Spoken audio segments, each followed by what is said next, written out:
I'm really happy and confused, and I really don't know if I can talk about this with friends and family, but I need to share my experience with someone because I miss my sister. I don't need or want any advice since no one really knows the situation to be able to give a good advice without assuming things they don't know, and it's weird to read people talking about my sister like if they know what she lived. I just want to share this, and I know a lot of people have had experiences like this too, so maybe someone can relate. When I was 10 years old, my older sister, who was 22 at that time, disappeared after leaving a note to our parents saying that she's okay and just wants to start over her life. My sister was always a lonely but outgoing person. She always told me that she enjoyed solitude from time to time and noisy things took away from her quality of life because TBH it was loud where we lived, and it was annoying even for me. We lived in a dangerous neighborhood, so it wasn't too safe, and she hated not being able to go for a walk at night or do things at night alone. She was depressed, and I remember seeing her suffering from severe anxiety attacks. She used to hit herself to stop them, and she had a strong TCA that triggered those things. She suffered from other mental issues as well and talked freely about that. She talked about those things in front of me, and these are things that leave a mark on you. She was the favorite of the whole family, although me parents never out pressure on her. They always let us do our life. My brother, who was 19 at that time, knows that. My sister was the golden child. My grandfather always made it clear that she is his favorite granddaughter, even now. She was the calm but funny kind of person. She was the closest to my parents and uncle, so when she disappeared from one day to the next, no one understood what was going on. Even my sister had never traveled alone except to go to work, and she always notified my mother that she was okay for safety reasons. She left a long note clarifying that she doesn't want to be searched, but she loves us. It was a big blow for the family. I remember my mother wanting to report to the police, but they said that my sister was not a minor, and the note said that she left by her own, so they can't do anything. In a way, my other brother knew that this would happen at some point, since our sister mentioned a lot that she wanted to leave everything and go live in the countryside or become a nun and live in a calm place without any worries, but nobody took her seriously about that. She was always the kind of person who did things without telling anyone. She liked her solitude sometimes, even if she was always friendly. The first months and weeks were strange. It wasn't that she had passed away, but that she disappeared because she wanted to. I remember my mother missing her because they always shared the afternoons together. I also missed her a lot. Even years later, my family missed her, and at Christmas or her birthday, someone would always say, maybe she'll show up now. Or we would wonder how she's doing or if she was alive. Back to the present. I'm on vacation in the south of my country. This part of my country is very expensive for a tourist, and I am the only one in my family who is able to come now that I am an adult. It's a place full of villages, and while I was exploring, I came to a place where they sold typical handicrafts of the place. While shopping, I can swear that the first thing I saw was my sister looking at some crafts on a shelf. She looked more adult, but obviously I recognized her instantly. We are really similar after all. I didn't really know how to react after so many years, and I didn't know how she would react. But I went over and said her name. What I didn't expected was that she would smile instantly when she saw me and called me by my nickname. I thought she had escaped because she didn't want it anything to do with the family, even if in the note she said she loves us. But she was greeting me as if nothing had happened. She told me that she didn't expect to see me there and asked me if I was on vacation. She said that the village used to be not so touristy, but now more people started to go and many villagers opened stores for the tourists. I was upset. I was angry with her for leaving us and pretending that nothing happened, but I couldn't react, so I just asked her if she lives in that town, and she said yes. It's a place filled with old people. We talked for a few seconds. She asked me what I'm studying and if everyone at home is okay. She told me I'm taller and thinner. Then she gave me a kiss on the cheek and told me that if I have a few days off I can go visit her, but she doesn't have a cell phone, so she told me that she's almost every day there. My sister also told me to send hugs to our parents. I'm confused and full of questions about her. She doesn't even want to hide. She didn't look or talk to me like someone who wanted to run away from something and hide. She was just happy to see me and happy to know that we were all good. But I also feel resentment for her when I think about all that our parents and grandparents suffered when she disappeared, making my mother feel that she was a bad mother because she couldn't protect her. But I'm ambivalent, as I'm also happy to know that she's okay and that she doesn't hate me or the family, but I'm also confused. Her behavior wasn't that of someone who is hiding or who doesn't want to know anything about her past. She was just happy to hear about us. Edit. I'm sorry, but there are people who clearly don't read the post. There are literally people saying that I didn't even know my sister and commenting as if they knew her and taking things for granted about her life. There are even people saying that they don't understand why I'm angry. It's just a feeling, a normal feeling. It's not that I hate her and I will treat her badly, God. Nor will I talk to my family without talking to her first. At what point in the post did I say that I'm going to expose her? I'm never going to treat her badly either because I have no reason to do so. It's crazy how half the comments draw silly conclusions.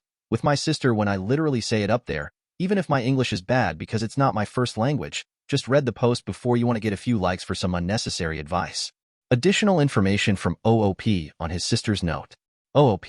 My sister in the note said that she loves our parents. My brother was 19 when our sister left, and he himself knows how much our parents loved and supported her when she was having a hard time with herself, but the outside always affected her badly. I was 10 years old, but I wasn't a baby, and I remember what the family dynamic was like. I remember the feeling of my family. My parents are not narcissists, and my sister loved them, and they love who's my sister. She just had her own problems. How could a parent miss the idea of their children? There's not a day when my parents don't miss everything about my sister. They miss sharing the day with her. My father even missed when she was cranky. My parents always let us go our own way, and I can assure you that they never pressured us to be what they wanted us to be. I don't even know what they want us to be. Relevant comments. Mill1512. Is your sister neurodivergent? With the hitting herself when struggling with anxiety and enjoying solitude. I'm neurodivergent and my family live in another country. I honestly forget to talk to them most of the time, and only really do because my mom messages me first. If she didn't, we just wouldn't talk. Not due to any hate or anything. I'm just happy doing my own thing. OOP. She's not. My sister had a lot of self-destructive behaviors, and hurting herself was one of them when she felt fat. She also had eating disorders and panic attacks because of that. I don't remember too much, but she did other things to not eat besides hitting herself. She was very open about her TCA, and yes, she has a diagnosis from a professional. My sister was always in touch with my mother and everyone in text. She always used to keep in touch when she was going out until the day she left. Now she doesn't even have a phone. In her note, she just said that she wanted to leave everything. McCusgirl. It almost seems like the sister has been in contact with someone for a while and thinks news is being passed back and forth. OOP. I never thought about that, but I don't think so. Seeing how my parents miss her, I think the first thing the family would do would be to at least tell my father that she is okay. Uneasy face. Can people just stop with the aggressive messages? Weirdos. May 1st, 2024. I understand that many reflect their personal traumas in this site, but I literally received passive-aggressive messages calling me idiot or even telling me that I would hate my sister if she were neurodivergent or claiming that my parents abused her. What's wrong with y'all? Go to a psychologist and stop reflecting your unresolved traumas in the story of a person you don't even know. Go out and touch grass and talk to a real person instead of literally sending private messages like that. I didn't ask for any advice and just wanted to share my story because that's the point of that subreddit. But many took it the wrong way and decided to turn something positive into a way to fight. I don't even understand why out of nowhere I started getting those kinds of messages, or if someone shared that post on a weird place. Editor's note. TLP is Trastorno Limite de la Personalidad, which translates into borderline personality disorder. Update. May 7th, 2024. On Sunday, I finally found my sister again. She was selling things in the park with other stands. All of them are Rastafari, not hippies or a sect. I walked over and she greeted me just as happily.